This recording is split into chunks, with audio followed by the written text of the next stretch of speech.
अब यहां किसी ने सवाल लिखा है, माइंडफुल मेडिटेशन का क्या मतलब होता है और ये कैसे होता है। यानी आपने सिर्फ माइंड की बात की है, हम कहते हैं जी डीएनए को चेंज कर देता है सुमरण तो।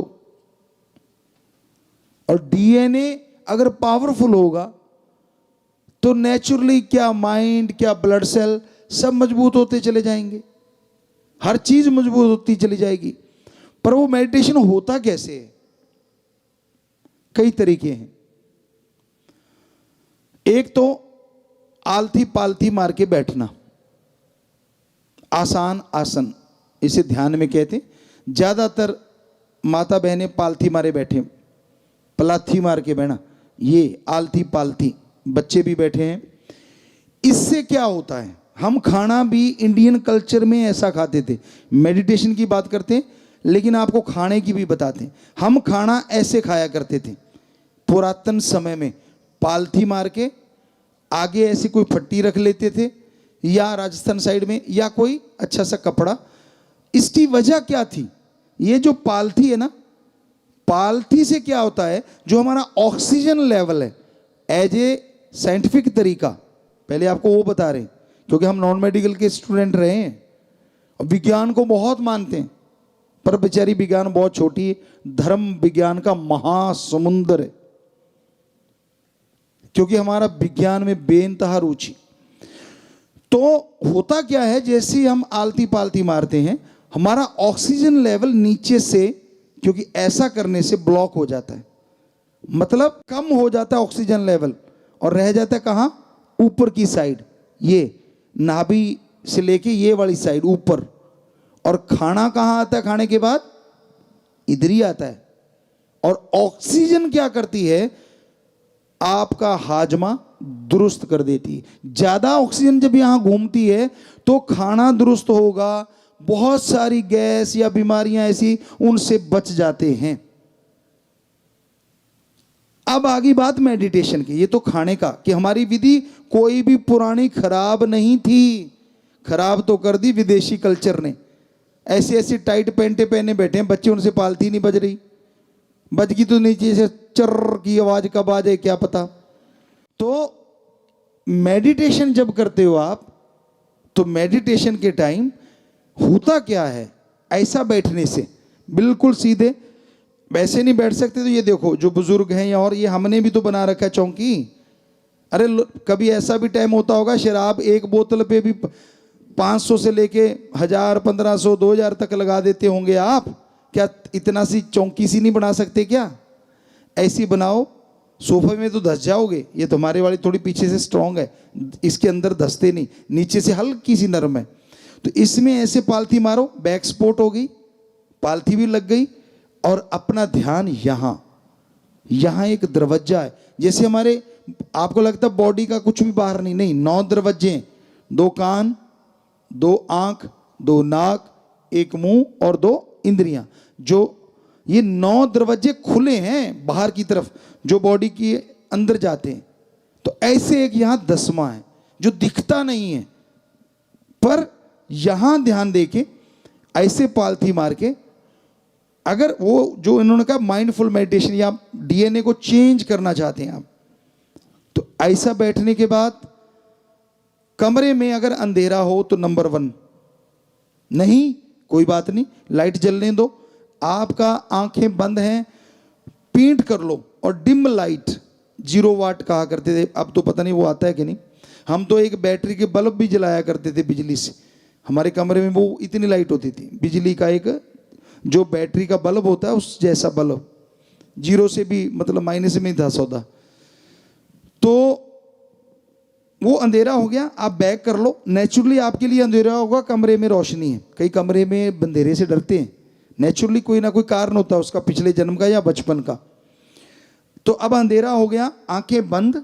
तो क्या होता है, जब लाइट है तो आंखों में रेडिश आती, आप लाइट की तरफ देख के आंखें बंद करो तो आंखों में रेडिश आएगी, तो वो डिस्टर्ब करती है। और जैसे अंधेरे में करोगे तो कुछ नहीं आएगा, स्पाट अंधेर। फिर ध्यान यहां और मेडिटेशन करो, इससे वो डीएनए तक असर करता है और माइंड में वो आत्मिक शक्ति आती है जिससे आत्म बल आता है, विल पावर आती है, सोल पावर आती है जिससे विल पावर या आत्म बल बढ़ता है। और आत्म बल जिसके अंदर है, पेपरों में टॉप, गेम में टॉप, हर काम धंधे में टॉप के उसके अंदर ख्याल आएंगे, आइडियाज आएंगे, और वो हर अच्छे नेक कामों में तरक्की क्यों नहीं करेगा जिसका माइंड फुल रहेगा आइडियाज से। ये एक तरीका है। दूसरा, हमारा ध्यान नहीं जमता जी। अगर उस तरीके में ध्यान नहीं जम पा रहा, तरीका वही है, हाथ दोनों ऐसे करके नहीं बैठना। ऐसा करने से ऑक्सीजन माइंड में ज़्यादा जाती है, अगर ऐसा करो आप तो ऑक्सीजन ज़्यादा जाती है, ये ठीक है। लेकिन ध्यान में नहीं कर सकते हम, क्योंकि इसमें उंगलियां खिंचती है अभ्यास करने में भी, और हाथ लटकने का डर रहता है। तो इसको दोनों हाथों को जोड़ के पिंडलियां काफ या क्रॉस करती है वहां पे रखो आराम से।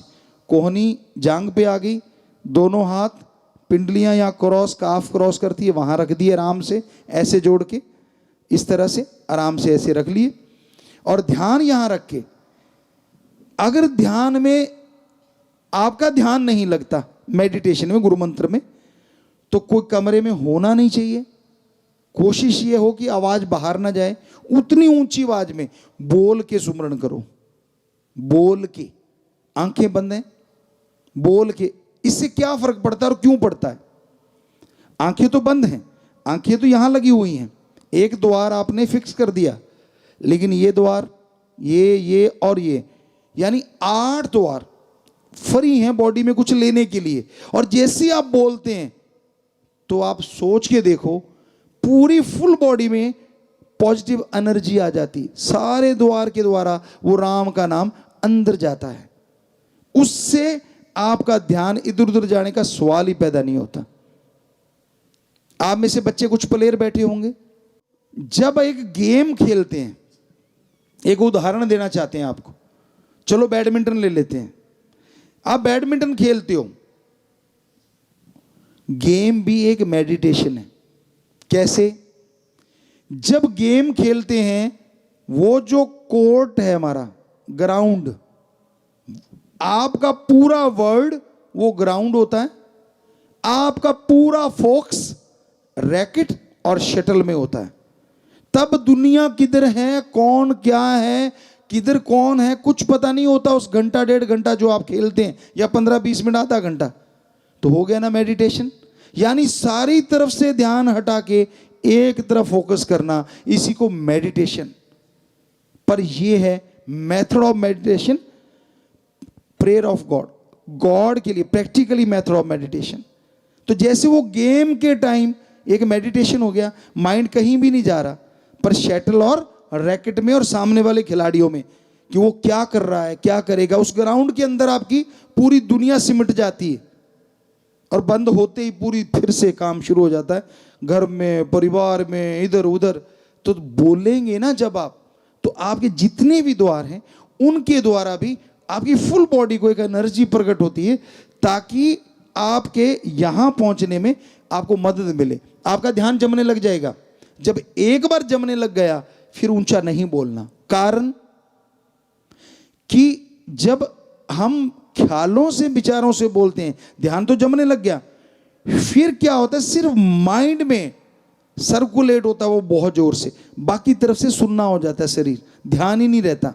शरीर में ध्यान नहीं जाना चाहिए, इसलिए सिर्फ यही ध्यान। तो फिर वो ख्यालों से या जीभा से करेंगे तो यहां ध्यान जल्दी जमेगा, और उसको कहते हैं वो मेडिटेशन जो डीएनए या सोल पावर, आत्मिक शक्ति को जागृत करता है, जिससे आत्मबल, विल पावर आता है। कंटिन्यू करने से यहीं से आत्मा उड़ारी भरती है अंदर ही अंदर, और परमात्मा तक ले जाती है, अगर आप और प्रैक्टिस करेंगे तो। और परमात्मा से बड़ी कोई शक्ति नहीं है, वो एक है। ये एक धरती है, एक जगह जीवन है, पर हमने एहसास किया, हमारे महापुरुषों के पवित्र ग्रंथों में लिखा, सैकड़ों जगह जिंदगी है वो 100% सच है। उन्होंने कुछ भी झूठ नहीं लिखा, हमने एहसास किया, उसका अनुभव किया। आदमी के अंदर आत्मबल जब जागता है ना, विल पावर आती है, तो वो उसका फोकस इतना जबरदस्त हो जाता है, पढ़ने में, गेम में आप लगाओगे तो जल्दी से आपके अंदर कैच होंगी वो चीजें। तो इसलिए भाई ये चीज अभी पूछी गई, दोनों बातों पे हमने आपको बताया कि कैसे अपने आप को फोकस करना है, किस तरह से फोकस किया जा सकता है, और कितनी हाई स्पीड कैमरों की होती है। लेकिन आंखों की स्पीड देखिए आप, कैमरा चलाते हैं हम, कुदरत की अगर बात करें, कैमरा चलाते हैं, लेंस बदलने पड़ते हैं। अब 8R उसको बोल देते हैं, छोटा लेंस होता है, बड़े होते हैं 350, इससे भी बड़े होते हैं, और भी लेंस आ गए हैं, चंद्रमा तक को क्लोज कर दिया जाता है। लेंस बड़े बड़े आ रहे, तारों तक की गणना करने के लिए भी लेंस हैं। लेकिन ये जो हमारी आंखें हैं ना, लगभग जो हमने विज्ञान में हमें पक्का ख्याल में 576 मेगापिक्सल होती हैं, और एक पिक्सल में शायद 10 लाख, एक मेगापिक्सल में 10 लाख में भी पिक्सल होते हैं। एक मेगापिक्सल में 10 लाख पिक्सल होते हैं, और हमारी 576 लगभग कि 576 के आसपास हमारी मेगापिक्सल आंखें होती हैं। पर एक हैरानीजनक, जिसे कोई साइंटिस्ट नहीं बना सकता, 1 सेकंड में हम चांद देखते हैं, सेकंड की उसी हिस्से में, अभी सेकंड पूरा नहीं हुआ, हम अपने हथेली की लकीरें देख सकते हैं ऐसे करके। इतना फोकस एकदम इम्पॉसिबल, आज तक कोई कैमरा नहीं बना, कोई लेंस नहीं बना जो एकदम चंद्रमा को देखे और हाथ की छोटी लकीरें भी देख ले। आप देखो चेक करके, दूर निगाह मारो और फिर उंगली हाथ देखो, लकीरें दिखेंगी। जिसकी निगाह 6x6 है, चश्मे वाले भी देख सकते हैं, वो चश्मे से देख सकते हैं। क्यों गड़बड़ कर ली, खान पीने में चक्कर डाल लिया तो इसलिए गड़बड़ हो गई। पर ये 100% सच है, कोई कैमरा आज तक वर्ल्ड का ना तो बना और ना कभी बनेगा, क्योंकि इतिहास में कभी ऐसा हुआ ही नहीं। तो हमारी ये आंखें हैं ना गजब। इसलिए वो पिक्सल की हम आपको बात सुना रहे थे, फ्रेम की, कि क्या गजब हैं हम, और वो कैसा होगा, उस हर फ्रेम की वो खबर रखता है ना कमाल की बात। एक है खरबों लोगों को सृष्टि अगर जोड़ दे तो पता नहीं, शंख पद्म नील, एक संख्या आज के बच्चों को तो पता ही नहीं होगा, हिंदी भाषा में ये सिखाया जाता था। कहने का मतलब वहां तक भी अगर आपके बन जाएंगे ना 1 सेकंड में पिक्सल, वो तब भी खबर रखेगा। दूसरी बात, अगर इतनी सृष्टि है और वो फिर भी सबकी खबर रखता है एक होते हुए भी, तो वो कैसा है यार, देखने की इच्छा नहीं होती। क्या क्या सिस्टम है उसके पास, थोड़ा सा कैमरे में सिस्टम फिट कर दिया, बटन में कुछ लगा लिया, पेन में बना लिया, पता नहीं क्या क्या, और सोचता पता नहीं क्या कर दिया। अरे जो मर्जी बना लो, आप एक आंख बना के दिखा दो जो इतनी जल्दी फोकस करती हो। बाकी शरीर की बात छोड़ो, आप एक ऐसा लेंस बना के दिखाओ, में है तो हम चैलेंज करते दिखाओ कहां है। 1 सेकंड के उसी हिस्से में चंद्रमा देखेगा और उसी हिस्से में ये लकीरें देख लेता है। मतलब क्या गजब का ऑटो फोकस है। इतनी देर तो आपका हाथ ही नहीं चलेगा, सेकंड तो हाथ ही लगा देगा लाने में, तो फिर भी वो सबकी खबर रखता है। तो उस तक जाया जा सकता है इस मेडिटेशन से, ये है उसकी कुंजी। पहले जब हम पढ़ा करते थे ना, कई बच्चे कुंजी लाते थे, हम लोग उसको अच्छा नहीं समझा करते थे, बुरा ना बनाना, आजकल कोई और नाम हो गया होगा। यानी एक किताब के क्वेश्चनों की कुंजी, उसे कुंजी बोलते थे हिंदी में, कि वो जितने क्वेश्चन है वो क्वेश्चन होते थे, उसके नीचे आंसर होते थे। बजाय किताब पढ़ने के वो पढ़ लो, इस चैप्टर के ये क्वेश्चन बनते हैं, इसके ये बनते हैं, उसको कुंजी कहते थे। तो जो वो लाता था तो बड़ा अजीब लगता था यार ये। और ट्यूशन वाले को तो बुरा ना मनाना, बच्चों पढ़ो आप ट्यूशन, हम तो ट्यूटर कह के थोड़ा सा मजाक उड़ाया करते थे कि यार ये तो कुछ बात नहीं बनी है, अपना माइंड तो यूज करता ही नहीं। और टीचर भी तब, आज भी अच्छे हैं, हम नहीं कहते कि बुरे हैं, बहुत ही बढ़िया, इतनी इतनी मेरिट आना गजब है। पर हमारे टाइम की हम बात करते हैं कि बच्चों को ये होता था कि कोई भी सवाल अगर नहीं आता तो पूछ सकते हैं, कोई भी सवाल, ये नहीं कि इतना का लेक्चर तैयार करके आए हैं। ये हम अपने टाइम की बात कर रहे हैं, लगभग 80 की कर लो आप या 73 की बात कर लो। तो वो सवाल पूछा करते थे। एक साइकिलिंग ऑर्डर होता है नॉन मेडिकल में, मैथमेटिक्स में साइकिलिंग ऑर्डर क्वेश्चन होते हैं, जो मैथ के होंगे बच्चे वो जानते हैं। तो एक ऐसा सवाल था हमारे बुक में, आपको अपनी बात सुनाते हैं, ये आप पढ़ने की बात आ गई, पहले गेम की बात थी। सो बेपरवाह जी ने जो ख्याल दिया, जैसे हैं हम उन्होंने बनाए। तो वो सवाल हमने करके देखा, वो साइकिलिंग ऑर्डर में नहीं आ रहा था। तो बड़ा अजीब लगा कि यार ये साइकिलिंग ऑर्डर में नहीं आ रहा। तो टीचर पढ़ाने आए मैथ वाले, उनको बोला सर इस चैप्टर का ये सवाल साइकिलिंग ऑर्डर में फिट नहीं बैठ रहा। कहते ऐसे कैसे, अभी करता हूँ। अब हम बच्चे थे उस टाइम, हमारे ख्याल से 10 नॉन मेडिकल में। तो उन्होंने शुरू कर दिया पढ़ाना, और जैसे लिखना शुरू किया बोर्ड पे, लिखते गए नीचे कुछ और ही हो गया, वो साइकिलिंग ऑर्डर में नहीं आया। कहता पूरा ध्यान दिया, काफ़ी देर मत्था मारता रहा। कहता मैं कल को बताऊंगा। कहता आज ना मेरा थोड़ा मूड थोड़ा कहीं और है। वो गए बेचारे, वो बाई चांस हमारे पास ही रहते थे, घर में कमरा एक था अलग से, तो परिवार समेत रहते थे। तो वो करते रहे। जब अगले दिन सुबह स्कूल जाने लगे, इकट्ठे ही जाते थे लगभग। कहता यार फिर से मत पूछ लेना। मैंने कहा क्यों? कहता नहीं आया मुझे। हमने कहा जी फिर क्या हुआ? कहते यार सारी रात लगा रहा मैं, क्या एक बच्चे ने सवाल पूछा है, ये क्यों नहीं आ रहा साइकिलिंग ऑर्डर में। हमने कहा जी ठीक है, फिर आपके बस की बात नहीं, तो प्रिंसिपल के पास चले गए। बाई चांस वो भी नॉन मेडिकल के ही थे। तो जब उनके पास गए, तो अब हमें नाम थोड़ा सा, मित्तल शायद उनके पीछे था कुछ, तो उनको बोला कि जी ये सवाल हमारा साइकिलिंग ऑर्डर में फिट नहीं बैठ रहा। कहते ले बात ही कुछ नहीं, अभी करता हूँ, लाओ। हम कागज में शुरू हो गए और एंड पॉइंट पे कहते ऐसा बेटा मेरा काम और भी काफ़ी है, आज मैं मतलब इतना जल्दी मैं कह बैठा, कल को बताऊंगा। हमने कहा जी कोई बात नहीं, कल भी आ जाएगा। उसको पता था, वो भी रात भर लगे रहे। साइंस वाले थोड़े से सनकी भी होते हैं, जो लग गया तो फिर लग ही गया। बच्चे कहते हैं ऐसा, होते नहीं। हमारे एज ए गुरु हम नहीं कहते कि होते हैं, पर क्योंकि वो एक तरफ लग जाते हैं।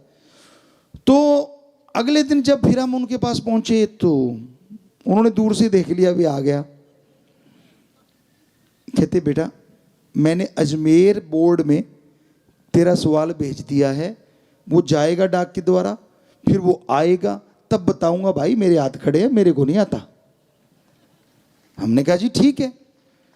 अब 15-20 दिन गुजरे, तो उन्होंने हमें बुला लिया कि आजा। कहते मैं देखना चाहता, आप आए हो? जी।